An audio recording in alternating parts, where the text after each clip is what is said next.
सात संग जी प्यार से कहिए धन निरंकार जी। आज का टॉपिक खुद को रब से जोड़ दो, बाकी रब पर छोड़ दो।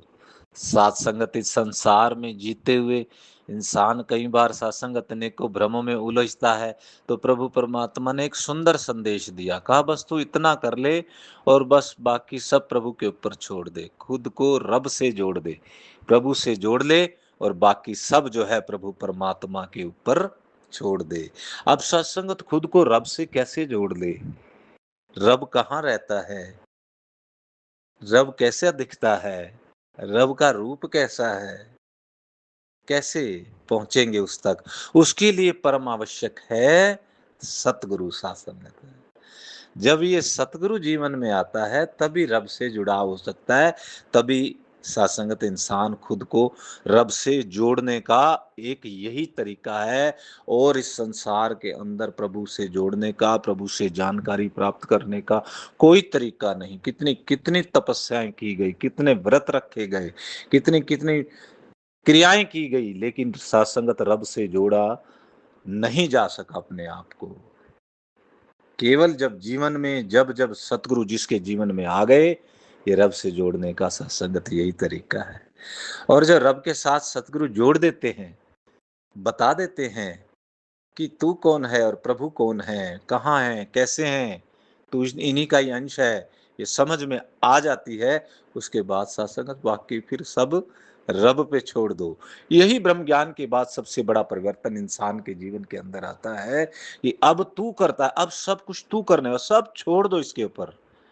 सत्संगत जिन्होंने छोड़ दिया प्रेम से, उनके काम कैसे हो गए? द्रौपदी सत्संगत प्रभु के साथ प्रेम करती थी, कैसे सत्संगत उन्होंने प्रभु को एक वो चुनरी बांध करके जब चक्र से उनके उंगली के ऊपर घाव लगा तो सत्संगत प्रभु कहते मैं तेरा ऋणी हो गया द्रौपदी। और द्रौपदी ने कहा कि ठीक है प्रभु, हमने तो प्रेम किया है आपसे। और सत्संगत जब समय आया तो कैसे जब संसार के ऊपर छोड़ा हुआ था तो क्या मिला उनको। और जैसे ही जब प्रभु के ऊपर छोड़ा, सच्चे पातशाह अब मैं तेरे हवाले हूं, अपने आप को प्रभु के ऊपर छोड़ा, तो फिर सत्संगत कैसे साड़ियों के अंबार लगते चले गए, लगते चले गए। और सत्संगत इसी तरह से सत्संगत राधा जी को भी जब भगवान कृष्ण जी से प्यार था तो सत्संगत उन्होंने उनकी भक्ति, प्रेमा भक्ति की। और सत्संगत जब भगवान जी प्रसन्न हुए, उन्होंने कहा कि आप राधा मुझसे कुछ मांग लो। तो राधा जी सत्संगत भगत जो है प्रेम करता है केवल, वो कहते हैं मैंने तो आपसे प्रेम किया है, मैंने कोई सौदा नहीं किया कि मैंने प्रेम किया है तो उसके बदले में मैं कुछ ले लूं, ऐसा नहीं। सत्संग तो मन ही मन सोच रहे हैं कि अगर मैं, अब प्रभु कह रहे हैं मैं ऋणी हो गया तो भी मैं इनसे जुड़ी रहूंगी, ये मुझसे जुड़े रहेंगे, इसके प्रेम के बदले में मैं, उन्होंने नहीं मांगा सत्संग। तो जब अवसर आया तो सत्संग तो उनको भी उस रूप में कितना प्यार दिया, कितना प्यार के बदले प्यार दिया।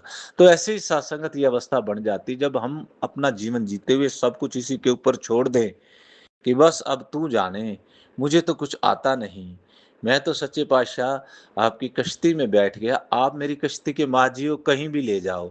गाड़ी बस में बैठते हैं तो कैसे ड्राइवर के ऊपर विश्वास होता है।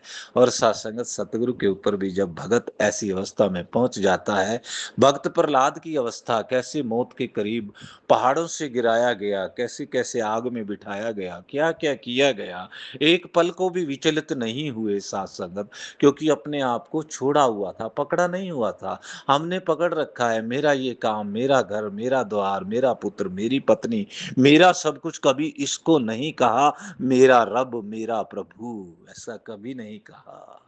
कैसी बात है। सात संगत इसको पाने के लिए तरीके किए जा रहे हैं, यत्न किए जा रहे हैं, प्रयत्न किए जा रहे हैं, प्रेम ही नहीं किया जा रहा।